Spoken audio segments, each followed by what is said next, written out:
Buenos días. Damos la bienvenida al primer Congreso Educativo, una mirada hacia las competencias comunicativas de la lengua castellana. Institución Educativa Normal Superior de Corozal. Tutora Tía Beatriz Vergara Gómez. Bienvenidos. Iniciamos dando la bienvenida a la CIPA 1, Congreso Educativo.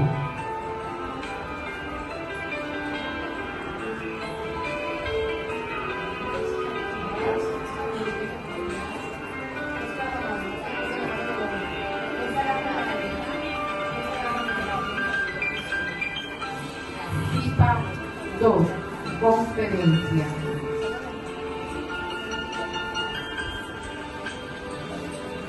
CIPA 3, Foro.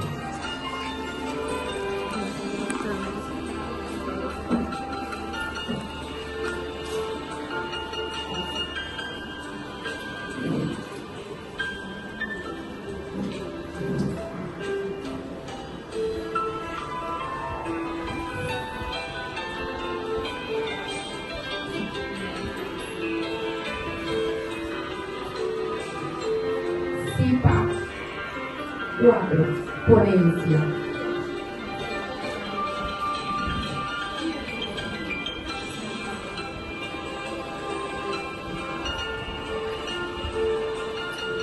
CIPA 5, Simposio.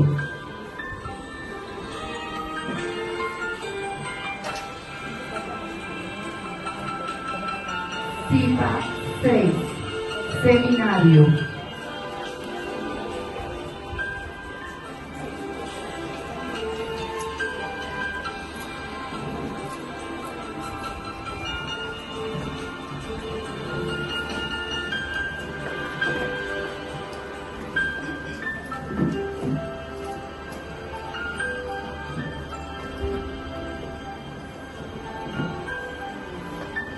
CIPA 7, Mesa Redonda.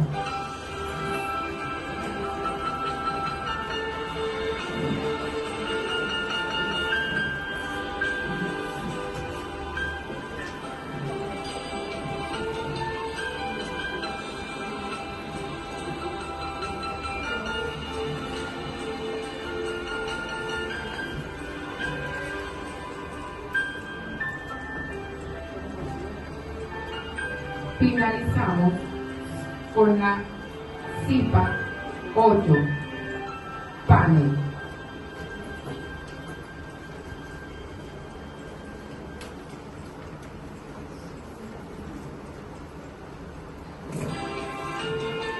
Muy buenos días. Damos la bienvenida a todos los asistentes.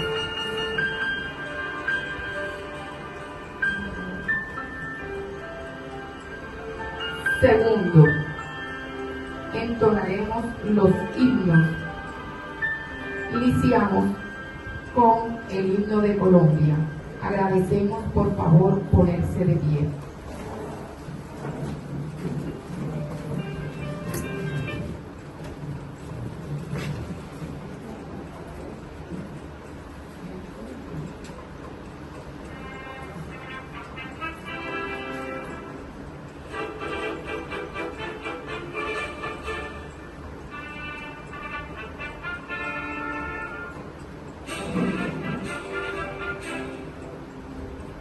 Gloria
continuamos con el himno de Córdoba.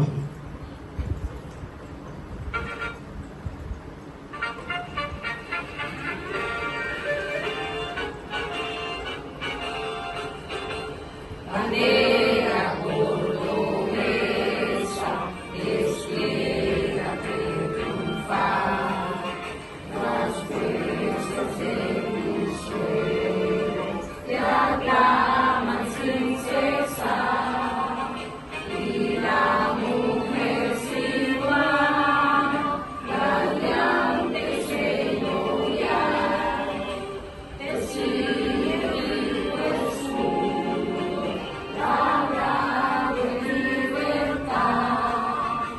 Cruzamos a la vida, sigamos en la vida, marchemos a la cumbre que asoma en el confín.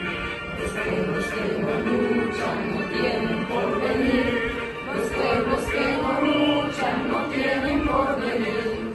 Somos responsables de nuestro bioma. Nacemos con la vida de libres libertad. Contigo sobre el nube, contigo.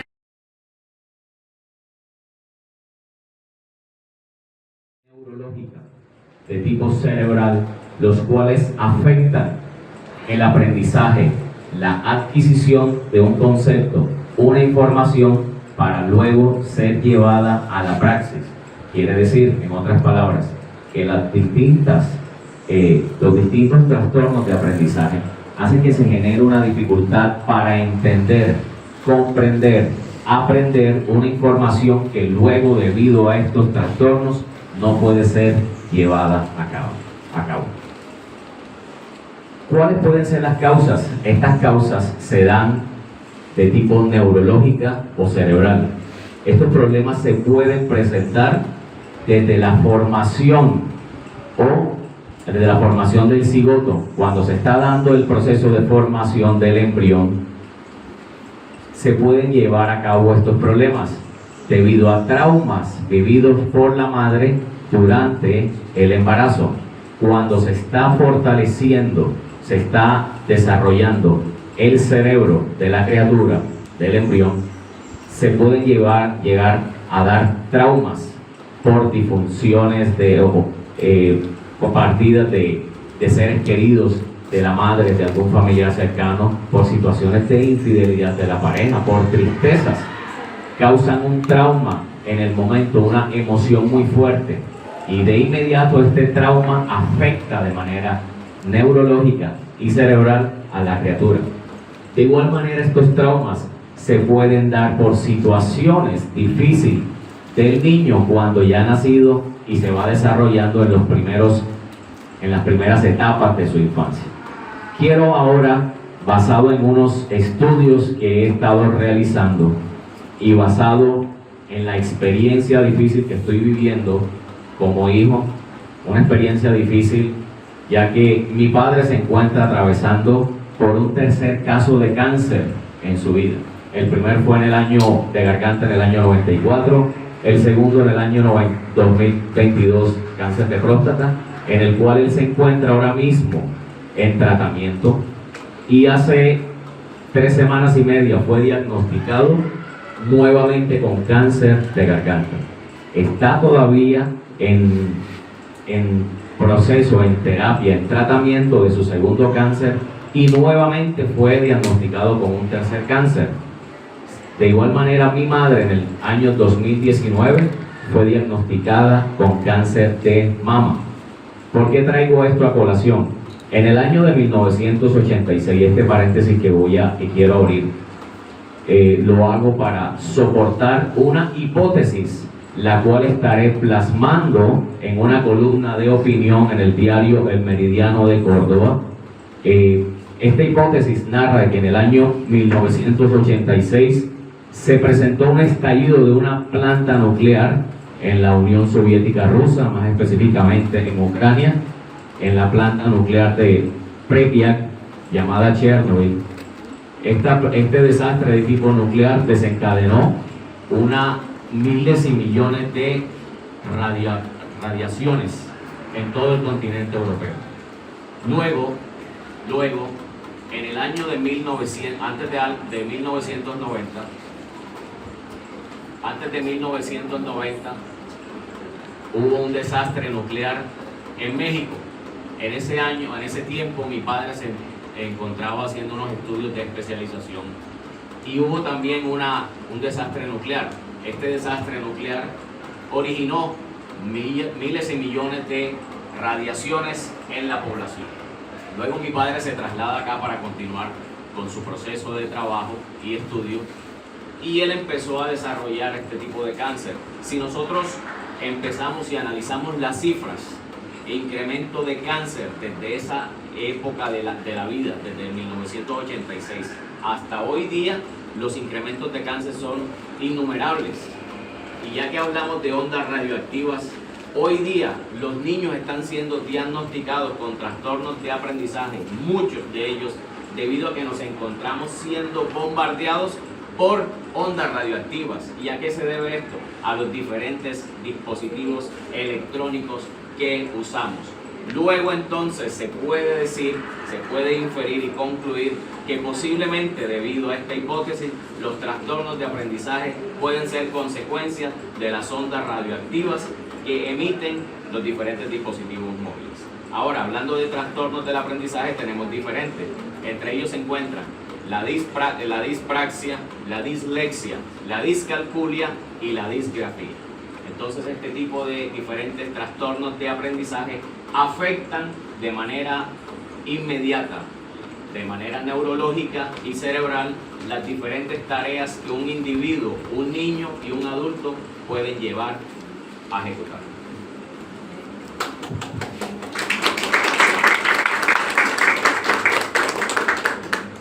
Licenciado, háblenos acerca de la dispraxia. Claro que sí. La dispraxia proviene de un griego, está dividido etimológicamente en dos partes. Dis, que significa dificultad, y praxia, que significa practice o práctica. Quiere decir que hay una dificultad para llevar, primeramente para entender una información y luego ser llevado a cabo. La dispraxia también es conocida como el trastorno de coordinación y entendimiento de una información para luego ser llevada a cabo. La dispraxia se presenta en edades inferiores, desde niños, y puede llevar a desarrollarse e incrementarse en los adultos. Hay diferentes tipos de dispraxia, pero ojo, quiero hacer énfasis en esto. La dispraxia no tiene que ver con problemas mentales. ¿Por qué? Porque muchas de las personas que padecen los diferentes trastornos de aprendizaje tienen habilidades, tienen muchas destrezas de manera incalculable. Entonces no es algo por falta de inteligencia, sino porque hay una afección y hay una dificultad en su cerebro. Saben leer, ya leen y presentan un daño cerebral y eso les ocasiona ese tipo de dislexia. Por lo tanto, la lectura va a ser, las consecuencias van a tener un problema de aprendizaje, van a tener baja autoestima, problemas de conducta, porque esto les va a generar las alteraciones y van a ser niños ansiosos. Recomendaciones, pues para trabajar este tipo de trastornos se recomienda desarrollar en los niños juegos de palabras, crucigramas, rompecabezas de letras y lectura en voz alta. ¿Por qué lectura en voz alta? La lectura en voz alta frente al público pues le fortalece la fluidez y la confianza en la lectura, que es lo que debemos trabajar con los niños, que ellos se sientan seguros al momento de leer, y pues de esta manera trabajamos el trastorno de la dislexia. Muchas gracias. Muchas gracias, docente. Por favor, tienes que pegarse más el micrófono para que tenga validez lo que se está usando. Docente Angélica López, háblenos acerca de la discalculia.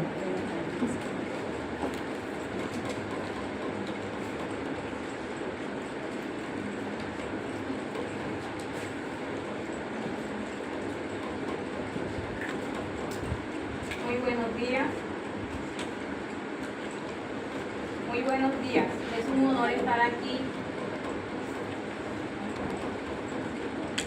Es un honor estar aquí hoy rodeados de docentes en formación, comprometidos con la educación, la inclusión y el bienestar de los estudiantes. Hoy quiero invitarlos a mirar más allá de lo evidente, a reconocer dificultades que, aunque silenciosas, afectan profundamente la vida de quienes la enfrentan. La discalculia, poco conocida en el mundo, mal interpretada. Esta condición representa un verdadero desafío para muchos niños e incluso adultos que luchan día a día con el mundo de los números, pero también representan una oportunidad para nosotros, la oportunidad de hacer visible lo invisible y transformar en los niños para que sea una enseñanza de apoyo y evaluarlos adecuadamente. La discalculia es un trastorno de aprendizaje que afecta a los niños en comprender o trabajar números. La dificultad para relacionar números con contexto, para tener también, reconocer gráficos y números, relacionar números con cantidades.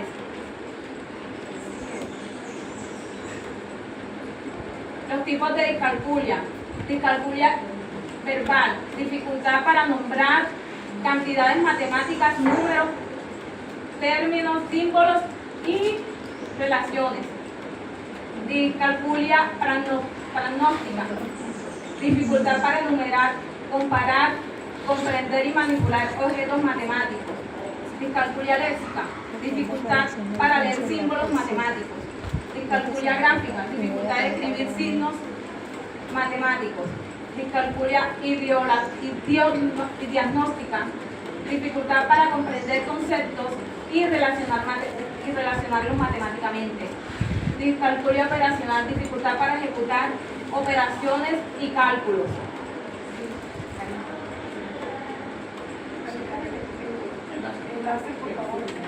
El manejo de las manos excesivo tiene que estar.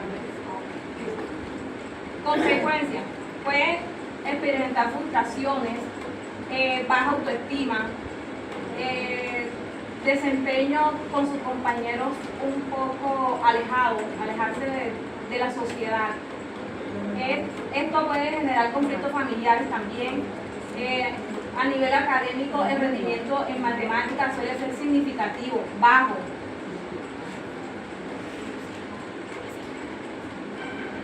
Recomendaciones: el diagnóstico debe ser realizado por un profesional, ya sea un especialista como psicólogo educativo o neuropsicólogo. Adaptación del currículo académico. Fomentar la autoestima y reconocer los logros cuando están realizando sus actividades, también les ayuda mucho para su buen desempeño.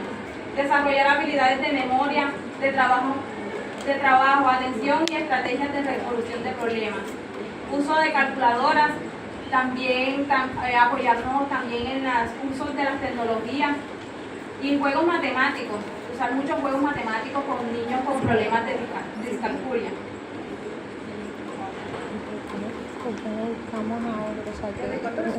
Muchas gracias. Claro que demoramos en empezar porque hay que retomar cositas, pero sí hay que, de pronto, el léxico y el manejo de las personas debe ser más rápido para que nos ayude a cortar un poco más de tiempo. Docente, gracias por su aporte. Docente Verónica Morelo, háblenos acerca de la disgrafía.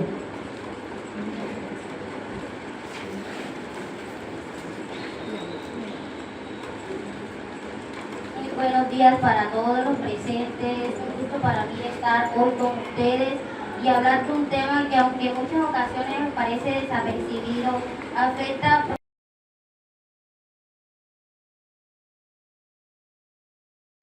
conferencia. Le damos la bienvenida con un fuerte aplauso.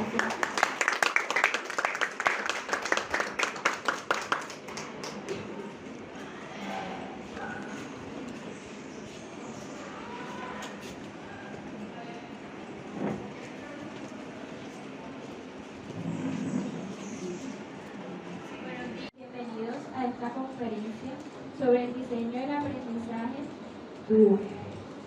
Bienvenida a la tutora especialista María Beatriz Vergara Gómez, a nuestros compañeros docentes de formación y a nuestras compañeras docentes de formación Jessica Hernández y Elizabeth Horta.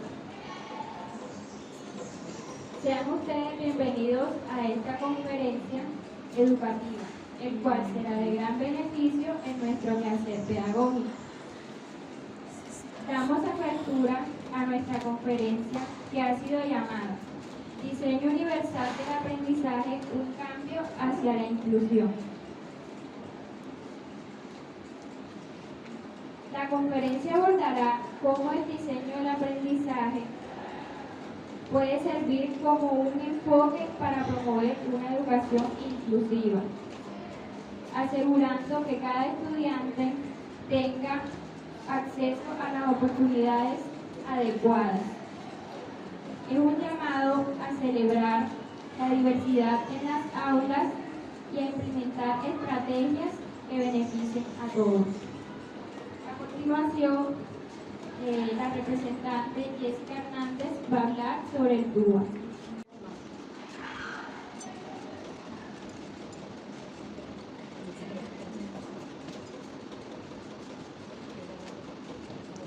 Buenos días, cordial saludo.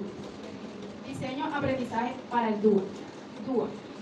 Enfoque pedagógico de enseñanza que reconoce la diversidad de los estudiantes y busca crear entornos de aprendizaje que sean accesibles, flexibles y motivadores para todos los niños y niñas, independientemente de sus habilidades y estilos de aprendizaje, promoviendo una educación inclusiva.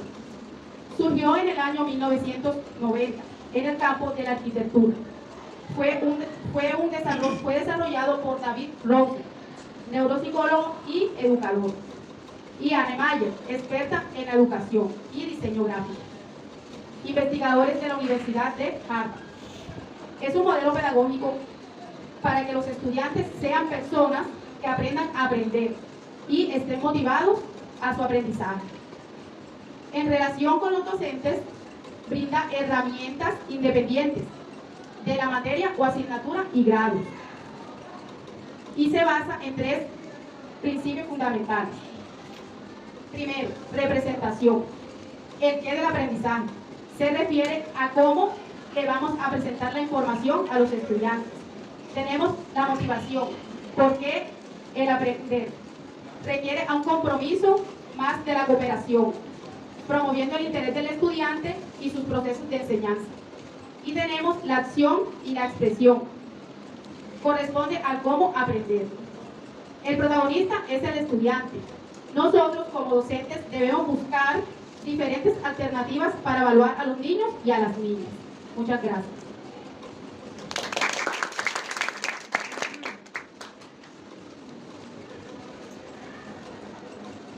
Muchas gracias a nuestra representante Jessica Hernández. A continuación, nuestra representante Elizabeth Horta nos va a hablar sobre el beneficio del diseño universal del aprendizaje a nuestros estudiantes.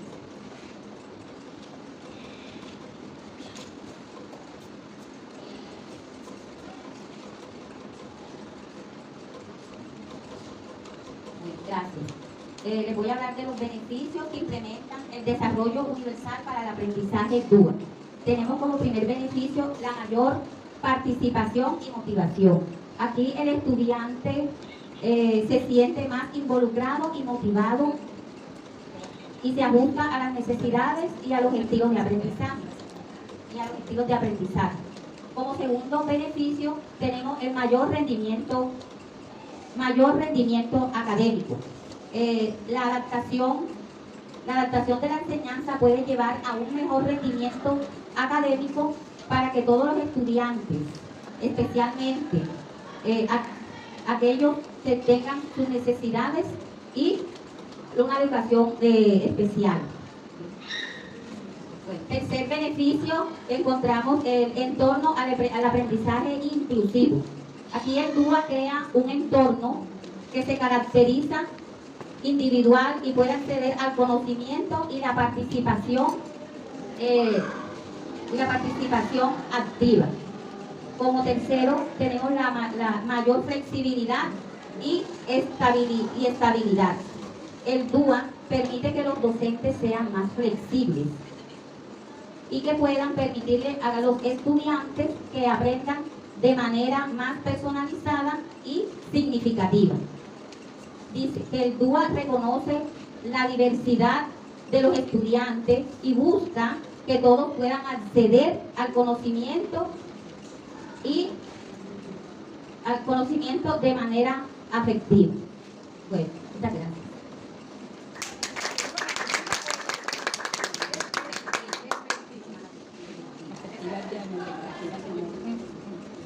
Bueno, muchas gracias. Le damos gracias a la tutora especialista Yavantel Vergara por escucharnos y a nuestros compañeros docentes.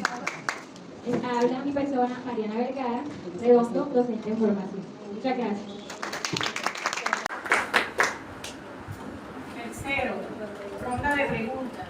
Abrimos ahora un espacio para preguntas o comentarios del público. Por favor, quien desee intervenir, levante la mano. ¿Vale?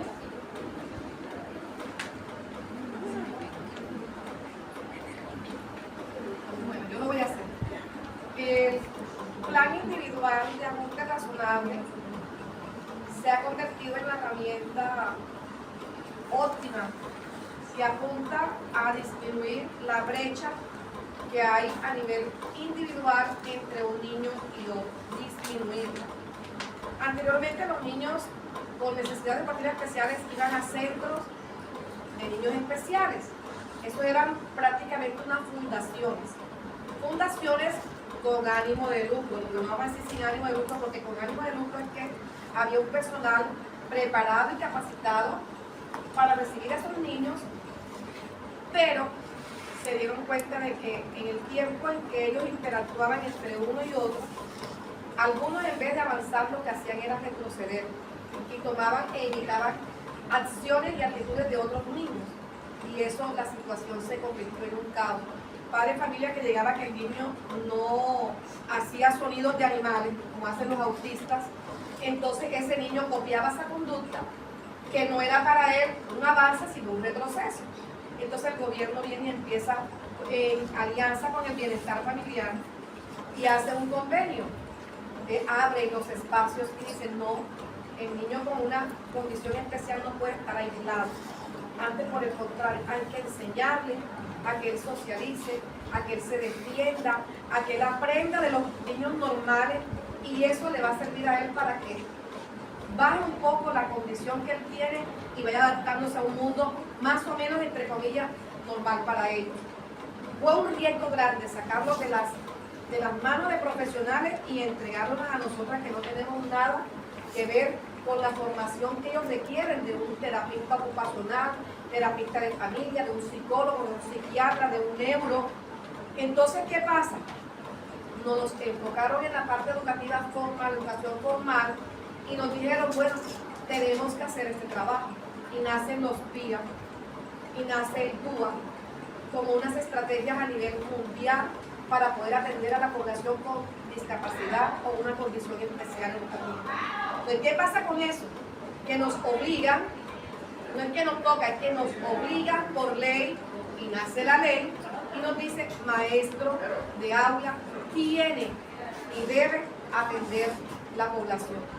Que se abre el espacio del bienestar, los convenios, está la red Papás, yo hago parte de la red Papás, está el convenio con el bienestar familiar, inclusive Policía de Infancia y Adolescencia también tiene vinculación directa con este tipo de procesos.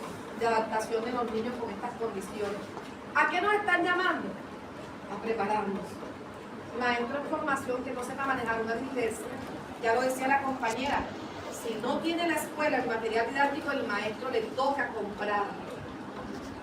Porque un niño con un autismo que le gusta colorear y su aprendizaje es a través del coloreado, ese profesor para poder atender al niño debe tenerle su caja educativa a él.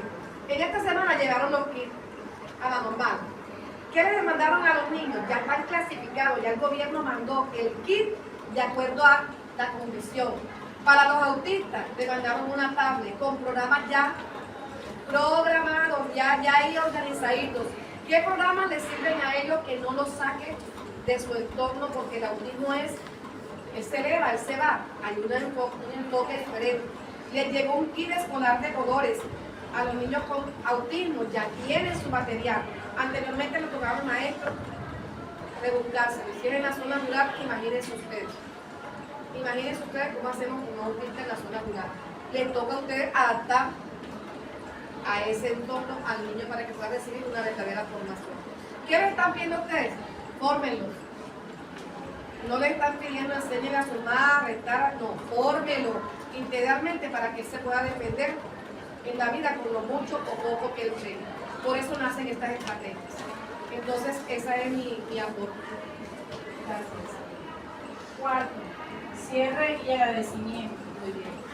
Agradecemos a nuestros panelistas por su valioso aporte y a todos los asistentes por su atención y interés en este tema tan importante. Le agradecemos a nuestra tutora especialista Lía Vergara. Recordamos que la inclusión no es un favor, es un derecho. El PIA nos recuerda que cada estudiante merece aprender, avanzar y a su ritmo con los espacios que necesita. Gracias. Hasta la próxima oportunidad.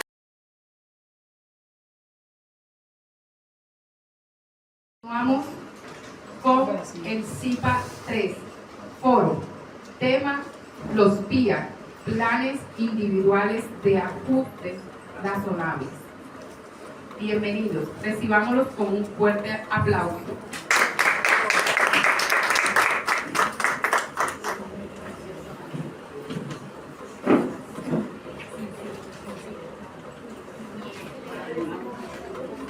Por allá.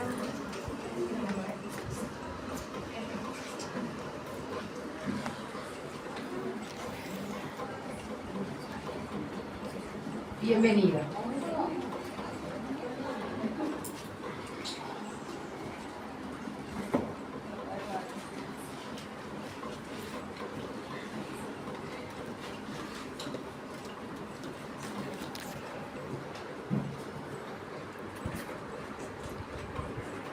Buenos días, mi nombre es Luis Pérez Pertús.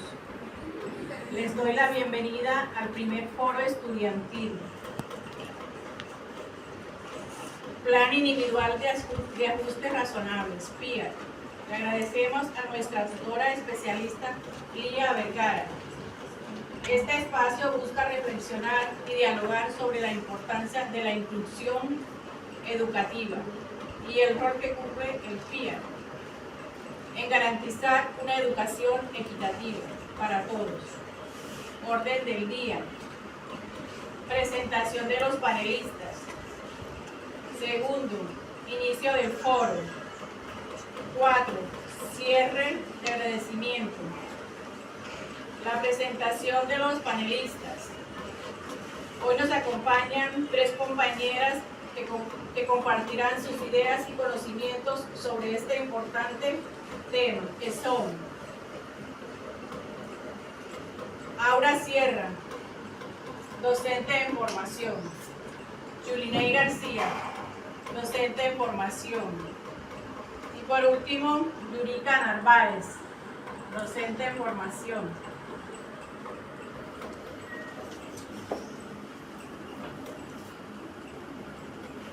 Segundo, inicio del foro. Damos paso a nuestra panelista, la intervención de Aura Sierra, quien nos hablará sobre los fundamentos legales de la educación inclusiva.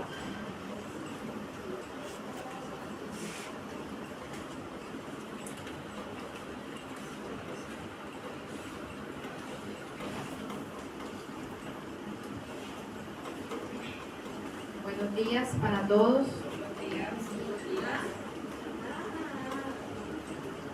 Damos inicio a este foro con los fundamentos legales y educación inclusiva.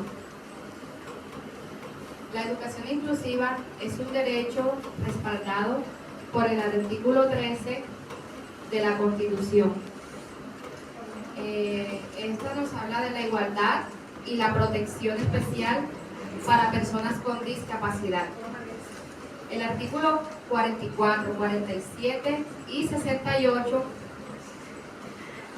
nos habla de los derechos de los niños y la atención educativa especial. En el decreto 1075 de 2015 reglamenta la atención educativa bajo un enfoque inclusivo. Los principios de la educación inclusiva tenemos calidad, equidad, diversidad, participación, pertinencia, interculturalidad.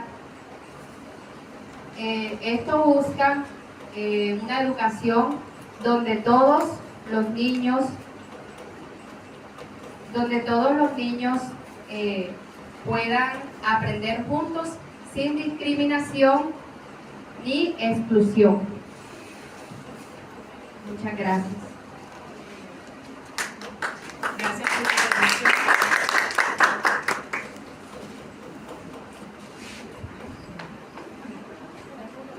Damos paso a nuestra intervención, Yulineis García, quien nos hablará qué es el PIA y cómo se construye.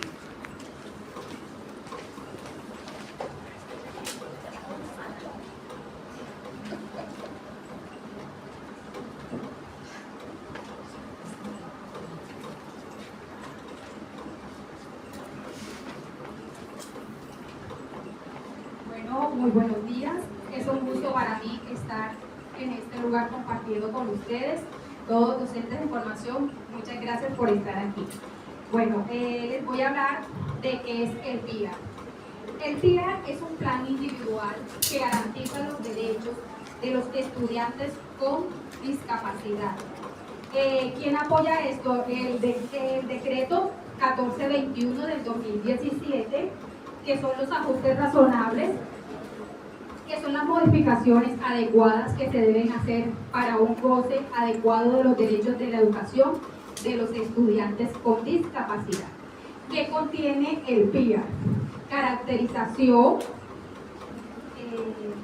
de contexto familiar, pedagógico, objetivos ajustables, recursos necesarios, ya sea de espacio pedagógico, lúdico o humanos.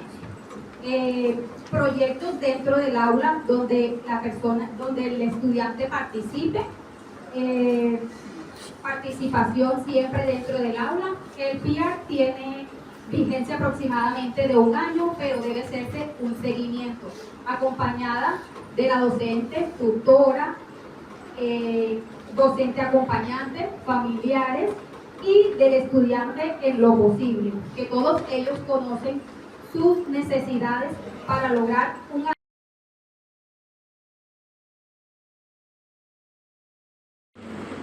A continuación, el CIPA 4, ponencia. Tema: el manejo de la inclusión en el aula. Le damos un fuerte aplauso y le damos la bienvenida.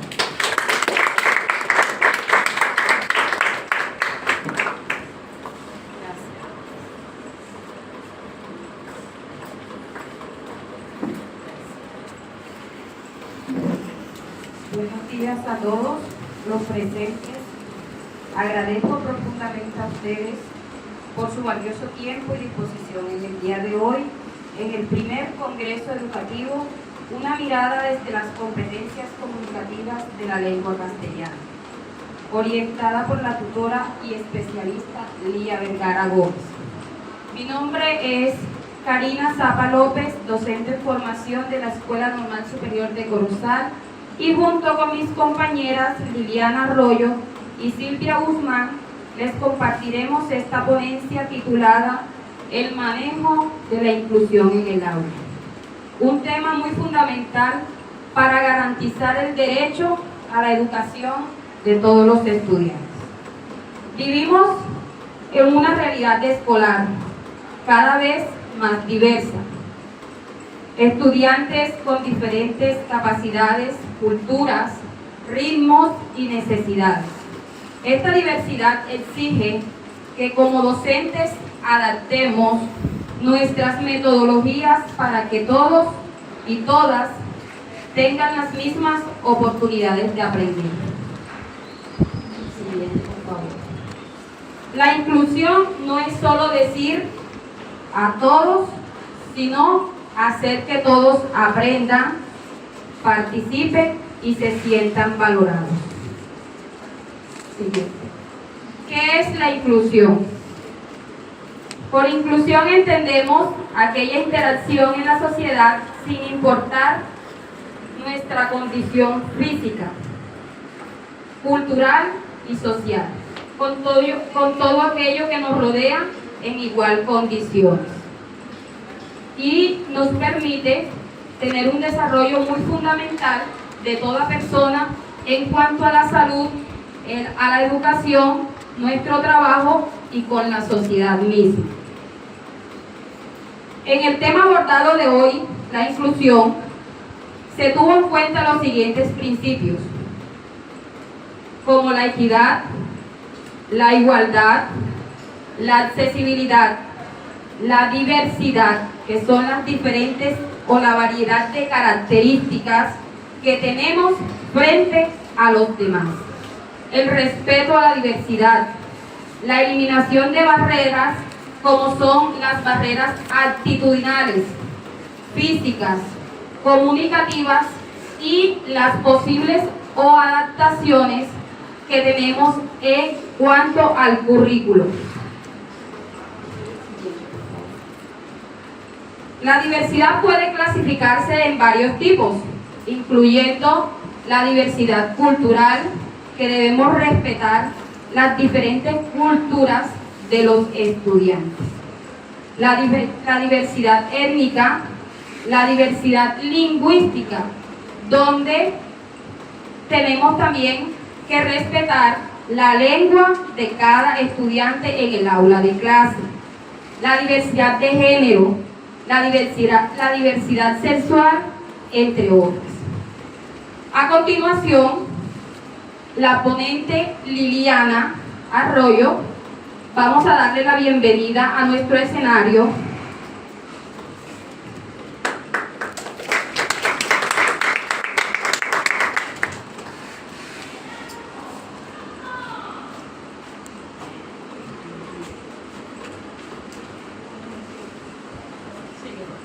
Buenos días.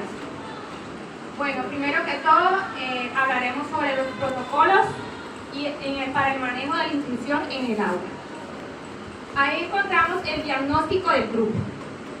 Primero que todo, tenemos que conocer las características de cada estudiante. Segundo, dialogar con los miembros de la familia. Tener en cuenta los psicoeducadores, terapeutas y docentes. ¿Para qué los psicoeducadores? Porque ellos son profesionales en la educación y en el desarrollo del ser humano. Las adaptaciones pedagógicas, significativas y no significativas. Las significativas se hacen ajustes moderados en los currículos de cada estudiante individualmente. Y no significativas son ajustes menores porque ya no cuentan con ajustes mayores como los significativos. Trabajos colaborativos. Se debe planificar con el equipo docente e involucrar a los padres de familia. Tenemos que tener en cuenta que los padres tienen que ir de la mano también, para que el estudiante como parte activa del proceso. Tenemos que tener una Evaluación continua. Realizarlas con instrumentos flexibles y personalizados, como las rúbricas, portafolios y coevaluación. Tenemos también estrategias inclusivas. Por ejemplo, el diseño universal del aprendizaje DUA. Presentamos la información de múltiples maneras, ya sea visual, oral o práctica. Ofrecer distintas formas de expresión y participación. Aprendizaje colaborativo e intercultural. Aquí tenemos que tener en cuenta mucho nuestras culturas, nuestras etnias, porque eso es muy fundamental. Materiales didácticos inclusivos, como por ejemplo uso de imágenes, pictogramas, textos adaptados y uso de juegos manipulativos. Hay que recalcar ante todo la parte de intercultural, porque muchas veces lo dejamos de lado, y las culturas, las etnias, hay que respetarlas y tenerlas en cuenta. Muchas gracias. A continuación, le damos el paso. Tenemos también estrategias inclusivas. Por ejemplo, el diseño universal del aprendizaje DUA. Presentamos la información de múltiples maneras, ya sea visual, oral o práctica. Ofrecer distintas formas de expresión y participación. Aprendizaje colaborativo e intercultural. Aquí tenemos que tener en cuenta mucho nuestras culturas, nuestras etnias, porque eso es muy fundamental. Materiales didácticos inclusivos, como por ejemplo uso de imágenes, pictogramas, textos adaptados y uso de juegos manipulativos. Hay que recalcar ante todo la parte de intercultural, porque muchas veces lo dejamos de lado, y las culturas, las etnias, hay que respetarlas y tenerlas en cuenta. Muchas gracias. A continuación, le damos el paso a nuestra ponencia, a la licenciada Silvia Mogrovejo.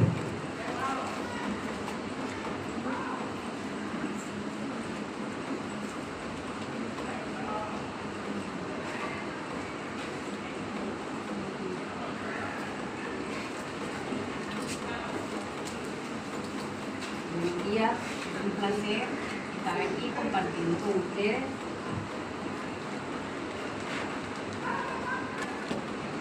Primero que todo, vamos a tener unas recomendaciones claves que tenemos que tener como docentes en esa aula de clase. La primera recomendación es crear un ambiente seguro y acogedor dentro del aula de clase. No solamente es el ambiente, también tenemos que saludar a los estudiantes, tener un espacio limpio y acogedor. La segunda recomendación es promover el pensamiento crítico y participativo en la clase. Es analizar, dejar que los niños desarrollen su pensamiento cognitivo, dejarlos que exploren, no atacarlos como que se frustren en eso. Adaptar las enseñanzas según los ritmos y estilos de aprendizaje. Ofrecerles a esos estudiantes actividades manuales, auditivas, visuales. Otra recomendación es fomentar el respeto por la diversidad e interculturalidad. Darle a los estudiantes que compartan esos espacios, de esas regiones, de esas culturas. Otra recomendación, establecer metas claras en cada clase. Comenzar con ellos con una buena sonrisa para que ellos se sientan como si estuvieran en la casa. Escribir objetos visibles, pictogramas, imágenes. Y por último tenemos usar la metodología activa dentro de un aula de clase. Dejarlo tradicional y implementar como experimentos sencillos, juegos didácticos, trabajos lúdicos, dramas y talleres educativos.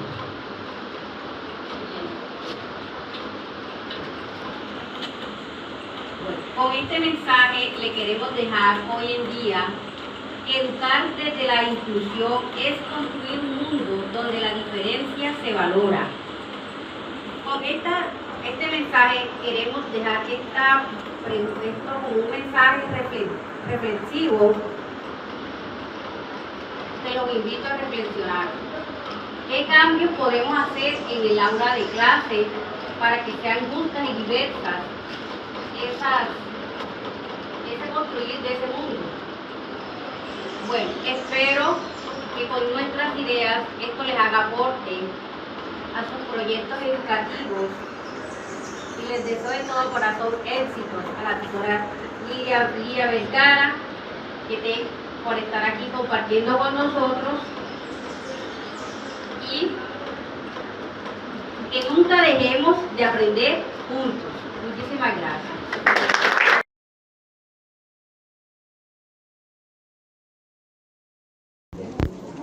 A continuación, el CIPA 5, Simposio, tema Barreras para la sana convivencia.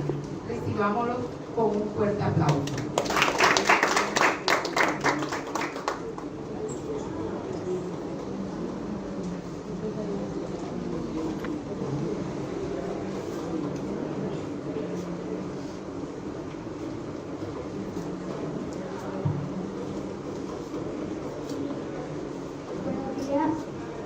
Buenos días, estimados colegas, especialistas y expositores. Es un placer darles la bienvenida a este simposio. Mi nombre es Vanessa Solera, coordinadora de este encuentro. Este encuentro se trata sobre las barreras para una sana convivencia.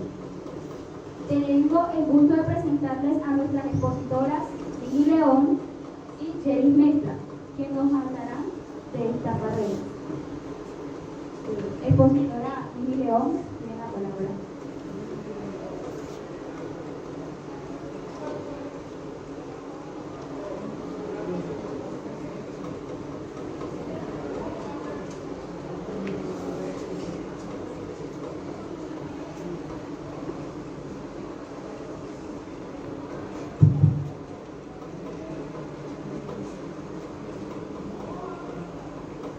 Buenos días, estimados partícipes de este simposio. Abriré este encuentro con las barreras individuales.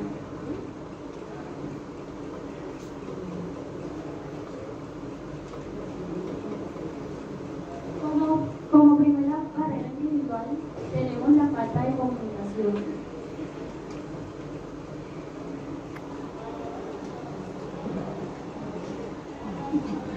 La incapacidad o dificultad para expresar emociones, ideas y necesidades de manera efectiva.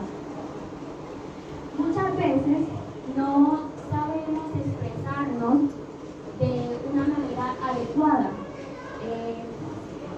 Tal vez nosotros damos un mensaje y no tenemos en cuenta que el que está recibiendo el mensaje no puede interpretar de la misma manera en que nosotros tratamos de expresarlo. Como segundo, falta de empatía o falta de...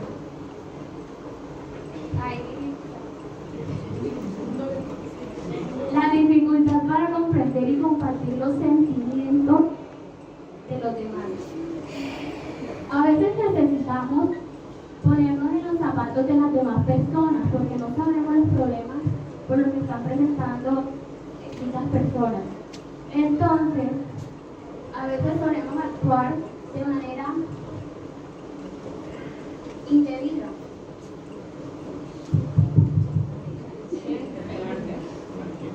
Bueno, como tercero, la falta de respeto. La falta de consideración y valoración por las opiniones y derechos de los demás. Algunas personas piensan que también son muy egoístas porque piensan que solo las opiniones de ellos son las que importan, dejando a un lado las opiniones de las demás personas, olvidando que todos tenemos los mismos derechos. Como prejuicio individual.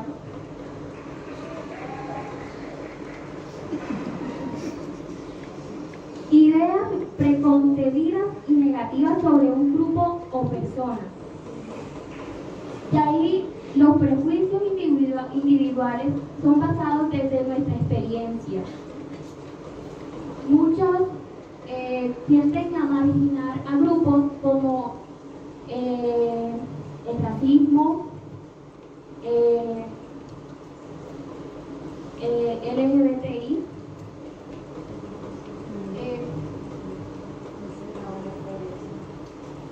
celos y envidia.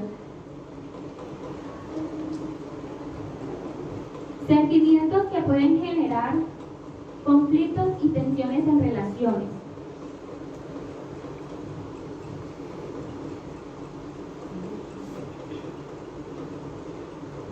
Esta barrera se ve muy evidenciada en relaciones amorosas, relaciones laborales y relaciones amistosas. Cuando digamos que en las amorosas, una pareja ve que su comprometido o novia comparte más tiempo con sus amigos, se siente como con envidia y celos porque siente que no le está dando como que la atención que es merecida. Los celos en las relaciones laborales. Algunos compañeros, al verse como opacados por sus otros compañeros, tienden a sentir celos porque se creen como que su trabajo no destacó, como que no están como que tan valorados. La inseguridad. Esta es una de las barreras que siento que es muy compleja y pues muchos pues tenemos ciertas inseguridades, aunque sean pequeñas las tenemos, porque por ejemplo en mi persona que estoy aquí me siento insegura porque siento que inseguridad, la falta de confianza en uno mismo y en las relaciones puede generar comportamientos defensivos, dificultad para resolver conflictos, la falta de habilidades para gestionar los desacuerdos y encontrar soluciones pacíficas.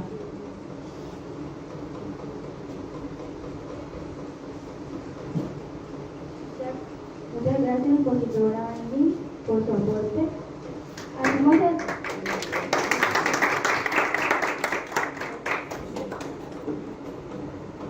el llamado a la expositora Jenny Pesca, quien nos hablará sobre las barreras en el contexto de la escuela. Expositora.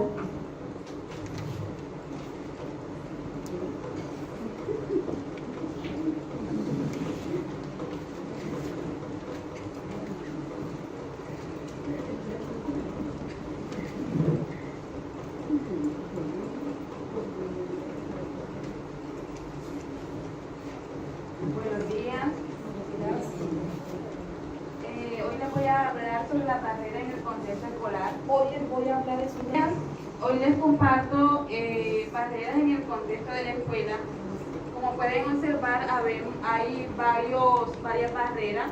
Primero, acoso escolar, falta de espacio en la convivencia, falta de mediación y conflicto, falta de respeto a la diversidad y falta de participación.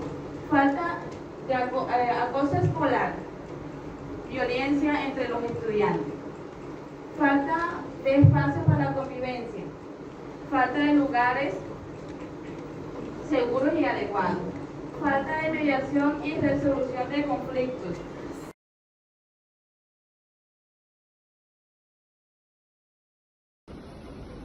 Buenos días para todos. Bueno, a continuación les vamos a socializar nuestro tema sobre la importancia de la evaluación en este proceso tan importante en la vida de todos los seres humanos, que es la educación.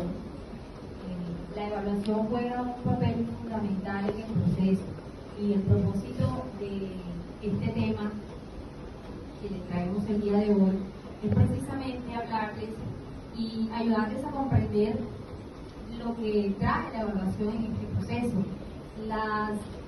los beneficios que tiene evaluar cada proceso que nosotros, los docentes, realizamos día a día en el aula de clase. Entonces, los propósitos principales de este seminario son comprender la evaluación como un proceso esencial para el desarrollo de las competencias, analizar los tipos de evaluación y su relación con la formación integral de todos los estudiantes. Por último, propósito no menos importante, que es fomentar prácticas evaluativas coherentes en una educación inclusiva y transformadora. ¿Por qué? Porque hoy día necesitamos no solo evaluar los conocimientos de nuestros estudiantes, sino también evaluar sus competencias. ¿Para qué? Para ayudar a mejorar cada uno de esos conocimientos, ayudar a mejorar todos los procesos que queremos llevar a cada uno de esos estudiantes. Nos preguntamos qué es evaluar, ¿cierto? Porque muchas veces no sabemos qué significa esa palabra. ¿Sí? Entonces, una breve definición de lo que es evaluar es que evaluar es interpretar las evidencias que nosotros como docentes tenemos después de realizar una evaluación a nuestros estudiantes. Con esas evidencias, tomar acciones de mejora para mejorar y buscar estrategias que le permitan a los estudiantes aprender a su ritmo y en las mejores condiciones. No solo es calificar, sino también orientar esos resultados que nosotros encontramos en cada evaluación, retroalimentando y transformando todo ese proceso en algo enriquecedor para nuestros estudiantes. Evaluar no solo es tomar una nota y poner un número, una calificación. Evaluar es transformar, es ir mucho más allá de ese conocimiento que le llevamos a nuestros estudiantes, es buscar optimizar la manera en que ellos aprenden y cómo llegamos a ellos. Muchas gracias.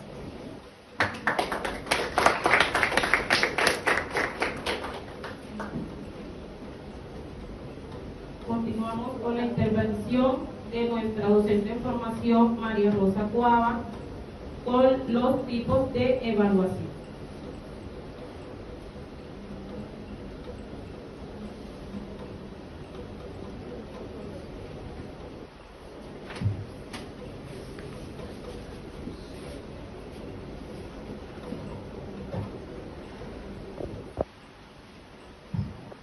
A continuación socializaremos los tipos de evaluación.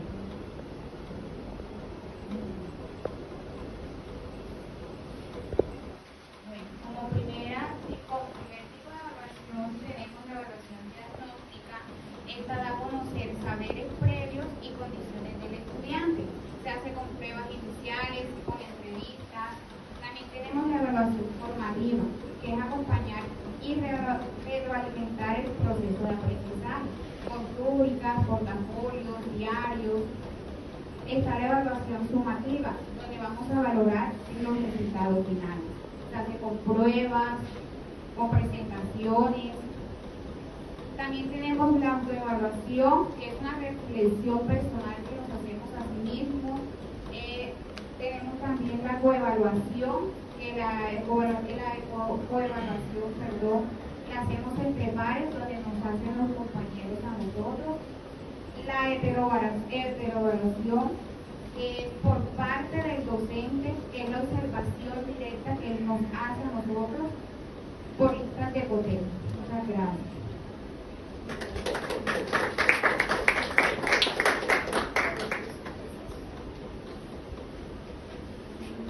Continuamos con nuestra docente en formación, Leila Pucci, que nos hablará de la evaluación y formación integral.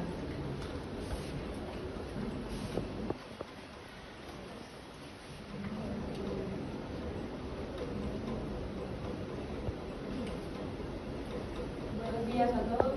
Quiero compartir con ustedes sobre cómo ha evolucionado la evaluación en la educación y su relación directa competencias comunicativas y la formación integral de los estudiantes.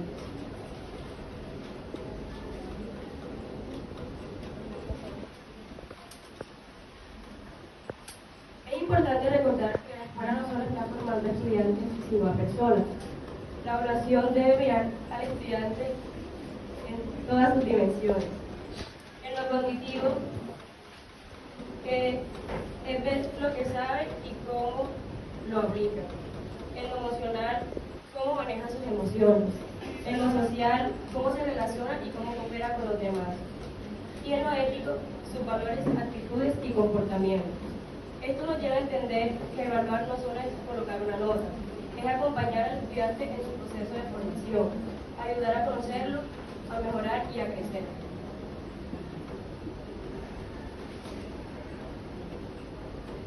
Las estrategias de evaluación actual. En el pasado, la evaluación se centraba principalmente en medir conocimientos a través de exámenes escritos.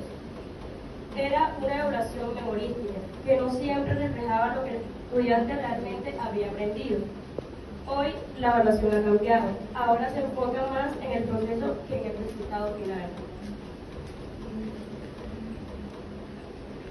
A continuación le diré unas herramientas que permiten evaluar una evaluación más justa, participativa y formativa. El uso de rúbricas con criterios claros. Los portafolios donde los estudiantes organizan evidencias de aprendizaje. Los proyectos grupales, que permiten evaluar las habilidades como la colaboración, la creatividad y la comunicación.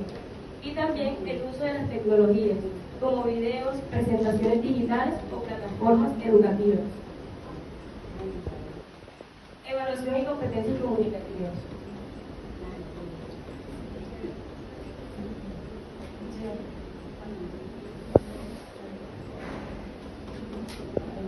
Evaluación y competencias comunicativas. Actualmente se valora mucho más que el estudiante pueda comunicar lo que sabe. Por eso, la evaluación también incluye las competencias comunicativas como leer por comprensión, expresar ideas de forma clara al hablar o al escribir, escuchar con atención y argumentar con respeto. Ya no se trata solo de permitir información, sino de analizar, explicar y aplicarla. Por eso, se incluyen actividades como debates, exposiciones, análisis de textos o ensayos.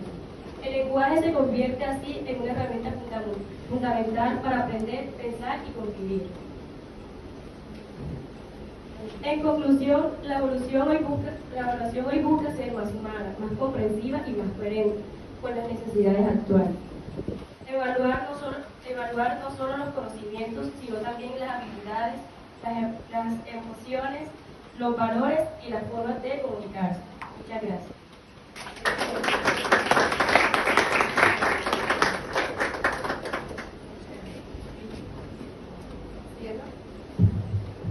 El seminario se hace una conclusión. Sí.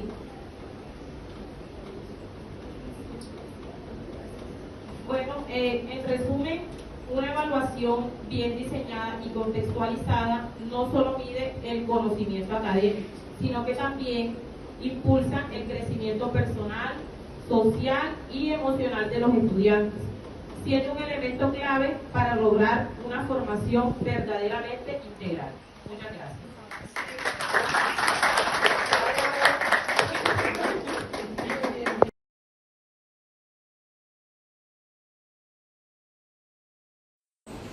A continuación, el CIPA 7, mesa redonda. Tema: normas y valores en los niños y jóvenes de hoy. Démosles la bienvenida con un fuerte aplauso.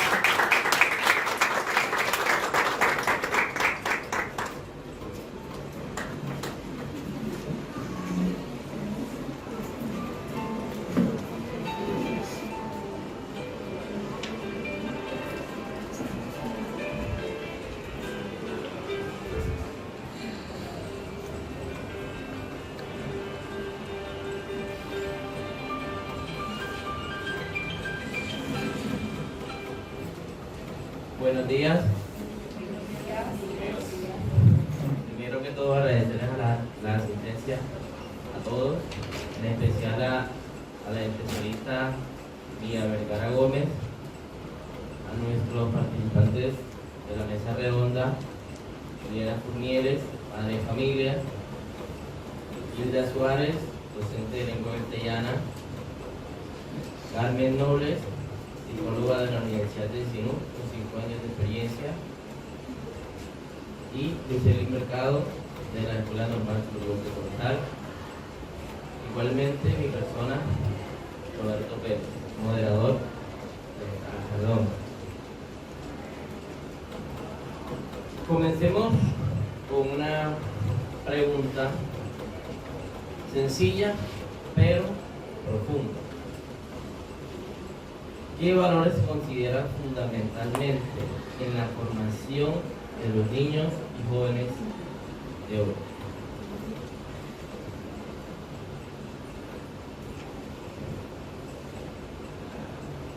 Buenos días para todos. Es un placer para mí estar compartiendo este espacio con ustedes. Creo principalmente que el respeto como base para la formación de los niños y jóvenes hoy en día no es solo obedecer, sino es reconocer al otro como ser. El respeto debe iniciar desde casa hacia los padres, los hermanos, y extenderse a la escuela, de allí a los docentes y a toda la comunidad. Cuando un niño o joven es siendo respetado, valorado y amado, aprende a respetar a los demás. La convivencia familiar es el primer escenario en la formación de valores. Considero plenamente y asumo la responsabilidad como pilar. En mi experiencia como profesora, he podido observar que los estudiantes no son conscientes del impacto que causa a veces sus decisiones. La escuela debe ir más allá de los conocimientos académicos y debe ser una comunidad formativa donde se enseñe que cada acción tiene una consecuencia y que no solo es el cumplimiento de normas, sino que sea una forma de vivir en sociedad.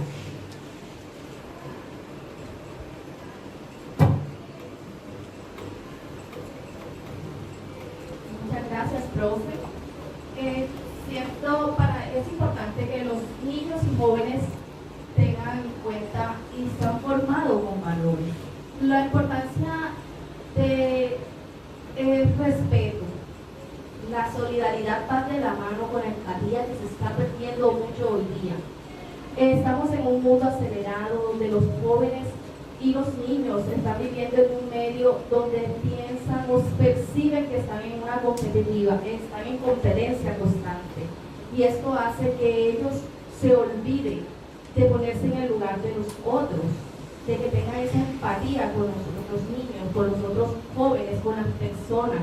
¿Qué debemos hacer nosotros como formadores? Estamos enseñándoles a ellos, hay que formarlos de una manera de que se pongan en el lugar de los otros, que tengan esa empatía con ellos, de que se rescate desde casa, como lo dijo la madre de familia. Nosotros somos los que formamos desde casa, desde las escuelas. Debemos tener en cuenta todo esto de nuestros jóvenes.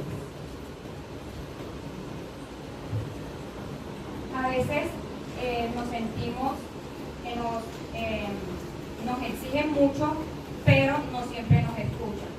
Los adultos nos exigen respeto y obediencia, pero es importante entender el porqué de las normas.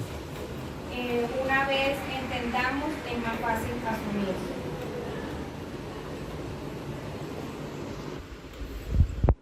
Muy bien. Continuamos con la siguiente pregunta.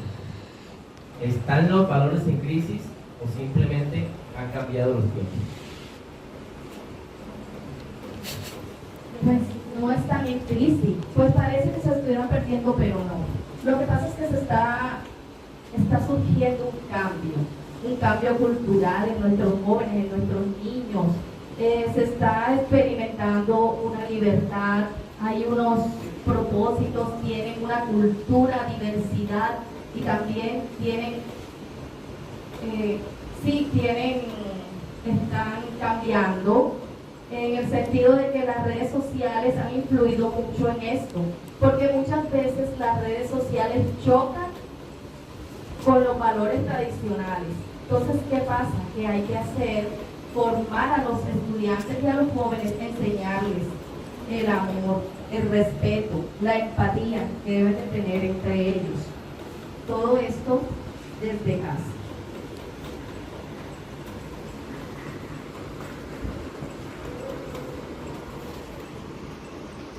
Uno de los mayores desafíos es que hay una desconexión entre familia y escuela. A veces en la familia fomentan unos valores que no muchas veces o no todas las veces coinciden con los valores que enseñamos en el aula.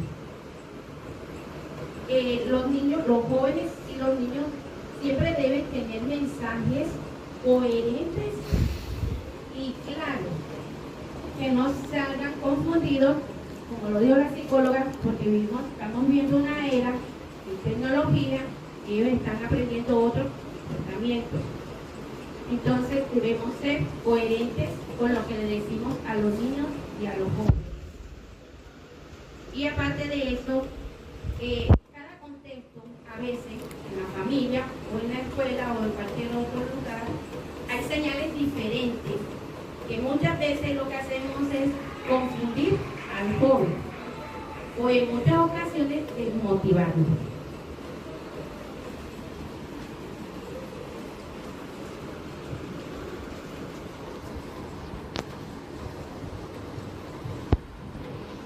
Nosotros queremos ser escuchados, que nos hagan partícipes de las decisiones, nos expliquen sobre las normas y así opinar sobre lo que nos afecta.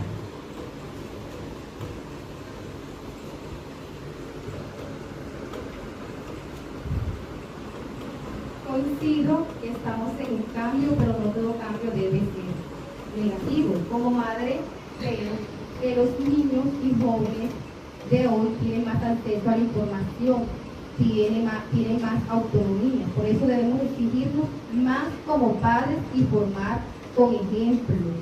Si hablamos de respeto, de la importancia del respeto, debemos demostrárselo con nuestras acciones, teniendo en cuenta el diálogo, la comunicación y el límite con el afecto.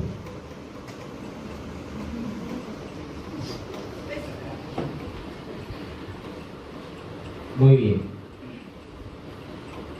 Para el siguiente momento, donde ya escuchamos las ideas de todos, vamos a dar un mensaje a método de reflexión de cada uno.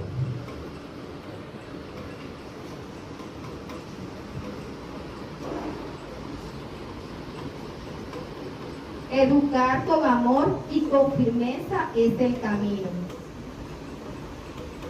La escuela no educa solo, es compromiso de todos.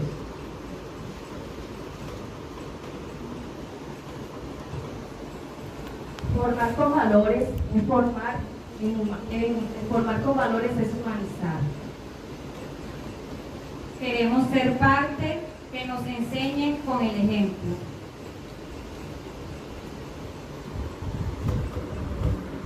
Gracias a todos por la participación. Hoy tuvimos ideas, mensajes que llenan nuestro pensamiento, pero sobre todo nos vamos con un valor, el cual formaliza el aprendizaje de los estudiantes y llena con orgullo la satisfacción de los padres de familia, los docentes, y es el valor del compromiso. Gracias.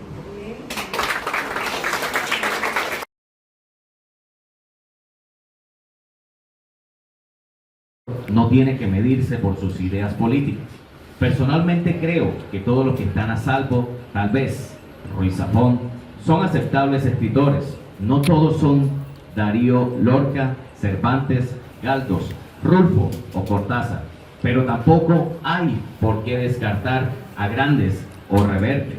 Y por supuesto, Yardiel, Proncela, tienen frases de sobra para incluir aquí lo dicho, menos política. Bajo esta premisa, le damos la bienvenida al CIPA número 8 y su panel. Tema, el autoestima y su incidencia en el desarrollo integral de niños y jóvenes. Recibámosle con un fuerte aplauso a nuestras panelistas encargadas de desarrollar esta actividad. Ellas son Silvia Escorcia, Universidad Nacional, psicóloga y panelista número 1, psicóloga de la Universidad Nacional de Costa Rica. Fuerte el aplauso para ella, por favor.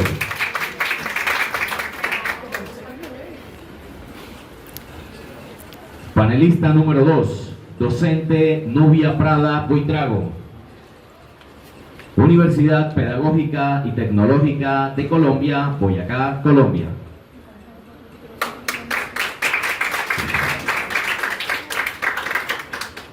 Y moderadora, nos acompaña hoy nuestra panelista, moderadora Marta Inés Alarcón, jefe del equipo de servicios psicosocial. Fuerte el aplauso para ella, por favor.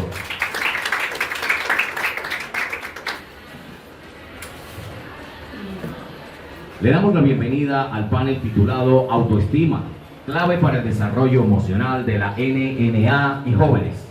Hoy nos acompañan 3 expertas que abordarán este tema desde la psicología, la educación y la intervención social. Cada uno compartirá un enfoque práctico sobre cómo fomentar una autoestima sana en nuestros niños, niñas y jóvenes. La autoestima es el núcleo del desarrollo emocional en niños, niñas, adolescentes y jóvenes. Según expertos en psicología como Carl Rogers y Erik Erikson, la autoestima se forma desde los primeros años de vida a través de la aceptación, el afecto y la validación del entorno. La autoestima es un componente esencial para el desarrollo de nuestras vidas. Nos permite acuñar y expresar una valoración particular de nosotros mismos, que define lo que creemos ser y cómo nos conducimos para el mundo. El fenómeno subjetivo de la autoestima se proyecta sobre los pensamientos, sentimientos y actitudes que forjamos acerca de nosotros, los cuales varían en razón de la cercanía o distancia que percibimos en nuestro entorno y asimismo lo ideal y lo real. En suma, la autoestima en niños y niñas y adolescentes es un fenómeno dinámico y que está influenciado por una serie de actores, contextos e interacciones cruzada por la satisfacción de la experiencia vital en el ámbito familiar, escolar y social. Bajo esta comprensión, este artículo explora, analiza la relación entre la autoestima en la NNA y distintos factores vinculados en la escuela, la familia, la relación con padres, buscando perfilar itinerarios en su configuración. Vamos a iniciar con la primera pregunta a nuestra panelista.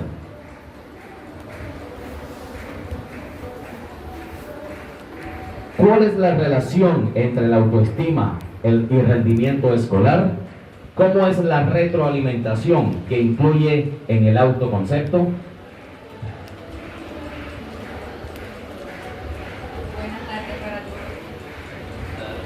Buenas tardes para todos.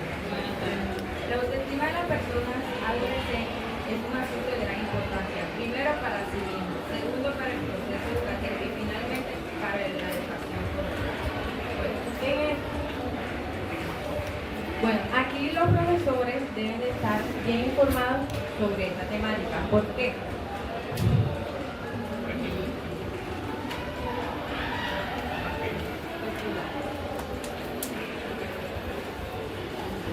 En ese orden de ideas, iniciemos con este interrogante.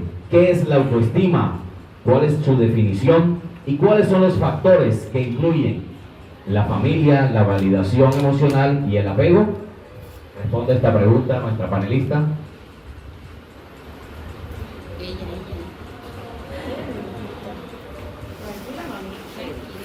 Y finalmente para la educación como tal. En esto los docentes deben estar bien informados sobre el tema, ya que hay muchos estudiantes que le tienen más confianza a los profesores que a sus propios padres. Entonces,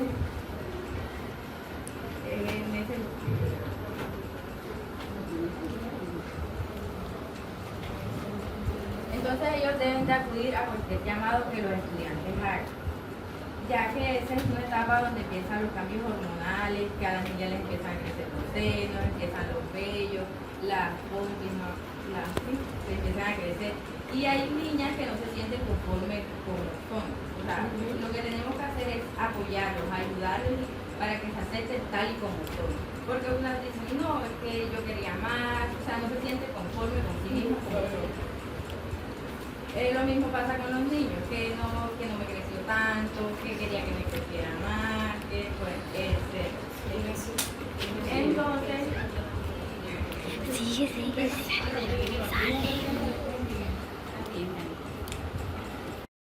Muchas gracias. Bueno, les voy a hablar desde el ámbito de la experiencia. Casualmente tuve un caso con dos niños, estaban dentro del aula de clase, unos hermanos, y no conocíamos el contexto en que se encontraban esos niños. Cuando de pronto, estando escuchando a un padre de familia que se acercó a coordinación, me llama mucho la atención porque como psicóloga, como orientadora, no tenía conocimiento de lo que estaba sucediendo dentro de la institución, porque esto es un trabajo que viene de la mano de el autoestima se forma no solamente, sino con las personas responsables de nuestros niños, niñas, adolescentes y jóvenes. Entonces tiene la participación tanto de padres como docentes y el trabajo, válgase la palabra, del trabajador social como tal. El docente hace una labor importante aquí, porque es quien conoce el contexto y lo transmite a nosotros para poder ejecutarlo. Como les venía diciendo, un ejemplo que sucedió, los estudiantes, el padre de familia se acerca al coordinador y le dice de que los niños solicitaron unas bicicletas a la alcaldía para poderse trasladar a la institución educativa, porque no tenían cómo transportarse. Y el coordinador le pregunta, ¿cómo es posible de que si hay una institución más cercana no los reciban para que le quede más cerca a los niños? Otra situación que plantea el padre de familia era que los niños, y no lo sabía el docente, de que los niños habían sido abandonados por su mamá. Su cuidador era la abuela, y adicional a eso, el papá estaba en condición de discapacidad porque tenía un problema de glaucoma, o sea, prácticamente no veía. Trabajaba en un parqueadero donde se ganaban 15,000 pesos máximo la noche. Los niños se quedaban toda la noche con la abuela, era quien les dirigía, les ayudaba y todo. Prácticamente unos niños en condición de vulnerabilidad exagerada. Comentaba el papá o el padre de familia de que los niños no podían, si iban al colegio, se gastaban los 15,000 pesos que él se ganaba, entonces no les quedaba para comer. Por eso solicitó a la alcaldía de la ciudad que les colaborara con el tema de las bicicletas. Cuando llaman a la institución, la secretaria dice de que esos estudiantes sí pertenecen a la institución, mas no son buenos estudiantes y no se merecen las bicicletas porque prácticamente no van a la escuela. Yo me quedé sorprendida, me quedé aterrada ante esa situación y había que tomar una solución, o sea, no podíamos quedarnos, son niños que nos necesitan, nuestros niños nos necesitan, niños, niñas y jóvenes nos necesitan. Hablé como gestora para las bicicletas con la alcaldía, pero ya se había dañado ese proceso porque no hubo una comunicación adecuada. A raíz de eso solicité con una universidad, la Universidad del Sinú, solicité unas bicicletas. El coordinador del programa consiguió las 2 bicicletas para los niños. Las bicicletas serán entregadas la próxima semana para que los niños mejoren sus condiciones. Y esto es lo mejor que nosotros podemos hacer. Y no solamente lo imposible se hace posible. Se hace posible cuando hay una mente entregada, un corazón dispuesto y cuando hay voluntad. No importa cuántos límites tengas en tu vida, el límite no es el obstáculo. El obstáculo es no contar con personas que nos permitan realizar nuestros sueños. No somos seres únicos. Oyeron, no somos únicos, necesitamos de los demás. Nadie nació para vivir en soledad. Dios nos dejó una enseñanza muy linda. Jesús de Nazaret se rodeaba de gente que le servía a él como trámite, como comunicadores de su enseñanza. Y lo que transmitía a él, lo transmitía desde el ejemplo. Hoy el ejemplo son ustedes, verdaderos maestros en formación. Hoy me llevo la satisfacción del deber cumplido. Me llevo la entrega incondicional de un grupo que no nos importa cuántos momentos incómodos hayamos pasado en esas sillas, con el calor, con todo lo que pudo haber pasado, con el zapato despegado, con todo lo que sucedió aquí, que se le bajó el azúcar, que se recibió el azúcar, que se fue para el baño, que qué sé yo, pero si aquí estamos cerrando un evento que para mí marca nuevamente una historia, y es convertirlos a ustedes en escenario propicio para que ustedes desarrollen sus competencias comunicativas. La competencia comunicativa nos va a llevar desde aquí y hasta mundos innumerables. Qué lindo encontrar un docente que te hable con amor y que te mire a los ojos y te diga, no importa, te equivocaste, vamos a volver a empezar. No importa, aquí estoy yo para escuchar. No importa, se dañó, se recupera, se compra. Se va a la tienda, se gasta la moto, el transporte, pero deja a una persona feliz. La competencia nos enseña a nosotros que no es para nosotros mismos. El ser competente es buscar el bien general, no el particular. El que te miren aquí como la ayuda incondicional, que te va a encontrar al profe o a la profesora o al profesor siempre dispuesto a entregar lo mejor de cada uno. Ese es el maestro competente. Y cuando tú das una voz de aliento, cuando abres tu corazón, cuando tú abres tus oídos, ahí vas a encontrar siempre receptividad en esos niños. No hay mejor recompensa que cuando uno lo recibe con los abrazos.